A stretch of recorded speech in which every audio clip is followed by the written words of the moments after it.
Mortal Kombat's DLC didn't just add fighters. Some broke competitive scenes, others broke the internet, and one closed a 25-year loop nobody knew was still open.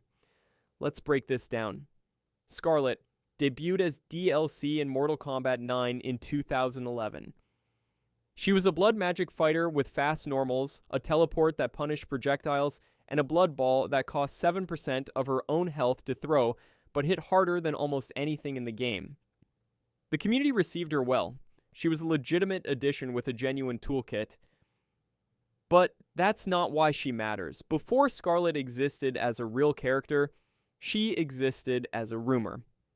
Back in Mortal Kombat 2 in 1993, players across arcades and early internet forums started claiming they had fought a red female ninja, a fourth palette swap hiding somewhere in the code alongside Kitana, Mileena, and Jade. Magazines ran with it. Communities kept the story alive for nearly 2 decades. Ed Boon eventually confirmed the whole thing was a color glitch from Kitana, and the character herself had never existed at all. NetherRealm made her real anyway. They took a community ghost story that had survived 18 years without a single piece of real evidence and turned it into an official character with a full backstory, a moveset, and a permanent place in the franchise's lore. That decision carried more weight than anything she ever did in a competitive match. Was the second time NetherRealm proved that fan mythology could become franchise canon. Ermac had done it first in 1995, and now the template was clear. Tell the story loud enough for long enough, and eventually the developers will write it for you. But Skarlet came from legend. The next character came from something far less glamorous, a spin-off so critically destroyed that most of the community had already forgotten it existed. Tremor.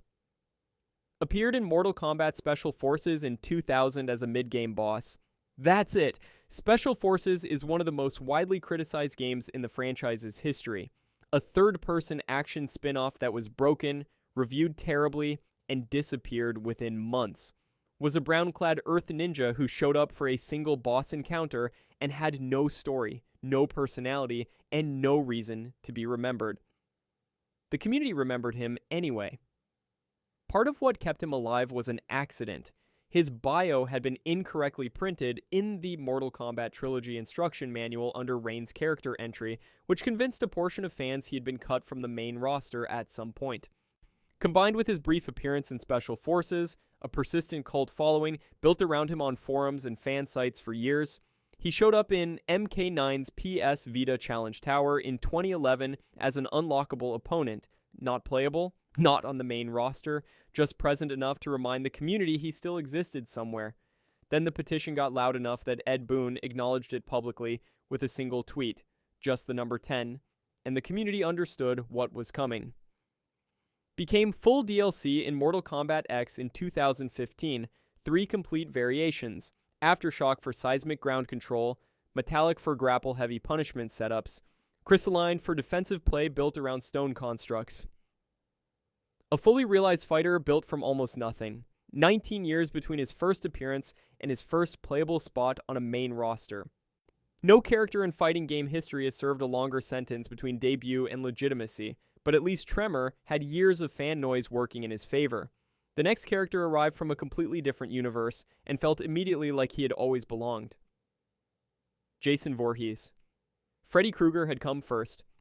He arrived in Mortal Kombat 9 in 2011 as the game's final DLC character, looked correct, played reasonably well, and was largely forgotten within a year. When Jason Voorhees was announced for Mortal Kombat X in 2015, the expectation was more of the same. A horror license attached to a fighting game to sell a pack, here for a quarter and gone. That expectation was wrong. Every single mechanic Jason had was a direct translation of what makes him terrifying in the source material. His slasher variation allowed him to absorb incoming hits while continuing his offensive pressure. Not an armor mechanic in the traditional sense, a simulation of what it actually feels like watching a Friday the 13th film when you realize that hitting Jason simply does not make him stop. His unstoppable variation allowed him to resurrect after losing a round. Not conditionally, not with specific meter requirements. He came back from death because across 12 films, that is the entire premise of his existence. These were not coincidences. NetherRealm designed his kit from the inside out. starting with what makes this character uniquely terrifying and then engineering gameplay around those answers. The result was a guest fighter who felt native to Mortal Kombat rather than inserted into it from outside. So horror fans who had never watched tournament play were suddenly watching to see him. Competitive players who hadn't touched a slasher film since childhood were picking him because the kit was genuinely strong. Jason was the moment NetherRealm understood that guest characters shouldn't just look like their source material, they have to play like it. But Jason delivered one faithful playstyle. The next character didn't deliver one. He delivered 4, and hid one of them completely. Triborg was released in Mortal Kombat 10 in 2015 as a cybernetic fusion of Sector, Cyrax, and Smoke packaged into a single DLC slot. 3 fully distinct variations, each a near-complete recreation of a classic fighter's toolkit. Sector's variation is built around missile-heavy zoning and rocket pressure. Those Cyrax brought net-based traps and combo setups that could lock opponents into extended sequences most characters couldn't escape. Smoke's variation ran on speed and evasion, lightweight pressure built for players who wanted to dictate pace rather than force. That alone would have been enough to make Triborg one of the more creative DLC releases in the franchise's history. The community didn't leave it there. Data miners discovered a 4th variation buried in the game's files. Cyber Sub-Zero, accessible only by entering a specific hidden input on the character select screen. No patch notes, no announcement, no marketing. NetherRealm had built an entire additional variation, hidden it without telling anyone, and waited. The discovery spread across Reddit, event hubs, and Test Your Might within hours. A variation that had been sitting silently in the game became one of the most discussed DLC moments in MKX's entire lifespan. No fighting game had done this before. Not the 3-in-1 structure, not the hidden 4th layer, not the complete distinct toolkit per variation rather than surface-level reskins. Wasn't DLC in any conventional sense. He was a structural experiment dressed as a roster addition. The genre still hasn't repeated what he accomplished. But Triborg showed what creativity looks like within a single slot. The next character showed what happens when the creator of the source material shows up personally to make sure nothing is left to chance. Spawn entered Mortal Kombat 11 in 2020 as part of Combat Pack 1. Before his release date was announced, NetherRealm confirmed that Todd McFarlane, Spawn's original creator, had direct involvement in every aspect of the character's design from the beginning of the development, not a final approval review. Active involvement in visual presentation, moveset construction, and how the character existed inside Mortal Kombat's world throughout the entire production process. The result was immediately visible to anyone familiar with the comics. Necroplasm projectiles, built for zoning in ways that matched the character's supernatural arsenal. Chains and cape mechanics that gave him movement options native to how Spawn operates in his own material, rather than retrofitted for a fighting game engine. His aesthetic didn't clash with Mortal Kombat's world. It belonged there in a way most licensed guests never manage. Here's what made this matter beyond the presentation. Creator involvement at that level is almost never granted in licensed DLC. Rights holders typically sign the deal, collect the royalty, and let the developer execute. McFarlane demanded the opposite.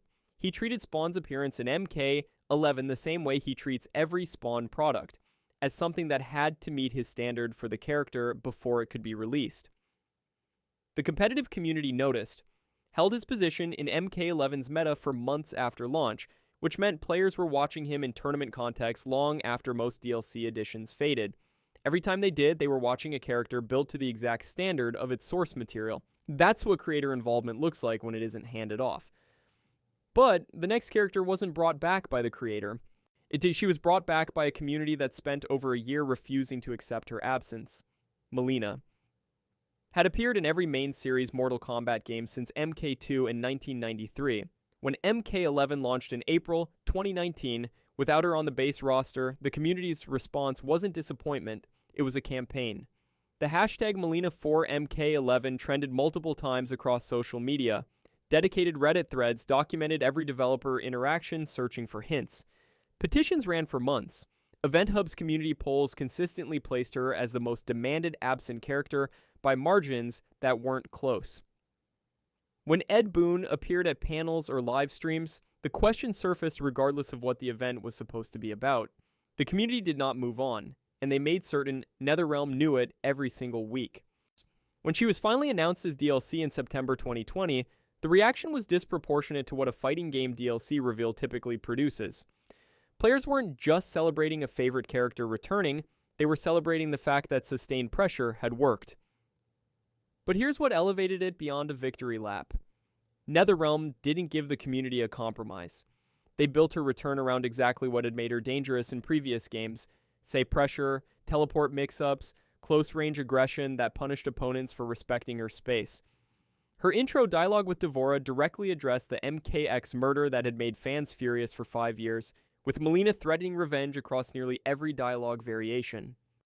The developers had tracked exactly why the community was angry and built the DLC around acknowledging it. This return proved that sustained community pressure could influence more than just roster decisions. It could dictate the terms of a character's entire comeback, but the next character didn't need a single petition. He needed one clip and 15 seconds. Omni-Man. Arrived in Mortal Kombat 1 in November 2023 as the first character in Combat Pack 1. J.K. Simmons reprised his voice role from the Invincible animated series. His reveal showcased brutal speed, aerial attacks, and fatalities pulled directly from the show's most iconic violent sequences. The trailer was well received, a strong reveal by any standard measurement. Then, a specific combo sequence clipped across social media, and the numbers stopped making sense. Well, Invincible fans who had never touched Mortal Kombat in their lives were watching MK1 gameplay. Not because they had any interest in fighting games, because that single clip looked like a perfect mechanical reproduction of what they had been watching on screen. Reddit threads on the Invincible subreddit were linking the trailer. Accounts with no fighting game history were reposting the combo. The clip was circulating in spaces NetherRealm's paid marketing had never reached and couldn't have reached deliberately. His fatality, referencing the subway sequence from the first season of Invincible, hit both fan bases simultaneously and differently. For MK players, it was an exceptional fatality. For Invincible fans, it was their show's most disturbing scene, rendered with near-complete fidelity inside a game they now needed to own. The combination of J.K. Simmons delivered the exact performance fans expected, moved animations tied directly to source material, and one viral moment that crossed audience boundaries turned Omni-Man's release into something no marketing budget could have manufactured. It proved that one perfectly executed crossover clip delivers more new players than any campaign. Every guest character in MK1 that followed was measured against what he had done. But a viral moment still can't compete with what happened when one DLC reveal made an entire fanbase forget they were watching a fighting game announcement. Shang Tsung was revealed as the first DLC character for Mortal Kombat 11 in January 2020. His gameplay was strong. Morph mechanics gave him access to every fighter's moveset. Soul Steel pressure tools created offensive situations most characters couldn't replicate. His role in MK11's story as the franchise's hidden manipulator, secretly orchestrating events behind Kronika throughout the entire narrative, was the best use of the character in years. Competitively and narratively, this was a fully realized package. That's not why the announcement became a cultural moment. The stream cut to Cary-Hiroyuki Tagawa, the actor who had portrayed Shang Tsung in the 1995 Mortal Kombat film, standing in the game, reprising the role for the first time in 25 years. Not a tribute, not an archival clip, a complete performance, captured with his 1995 likeness, fully voiced throughout MK11 story mode, with dialogue written specifically for the version of the character he had defined for an entire generation. Tagawa hadn't just licensed his image, he was in the game. The community's response wasn't excitement, it was something quieter. The specific reaction people have when something they had stopped expecting to ever happen actually happens. Event hubs, Kotaku, and IGN covered it as a cultural event. Mainstream entertainment media covered it because the story was that a 25-year-old film had unfinished business and a video game had decided to finish it. No other fighting game has created that specific moment. Not a nostalgia skin, not a legacy costume. A complete performance from the defining actor of a character's entire cultural history, given an active role in a current story, 25 years after the film that made him iconic. Shang Tsung's DLC slot didn't just add a fighter. It proved Mortal Kombat had accumulated enough history to make a quarter century feel like it still had something left to say.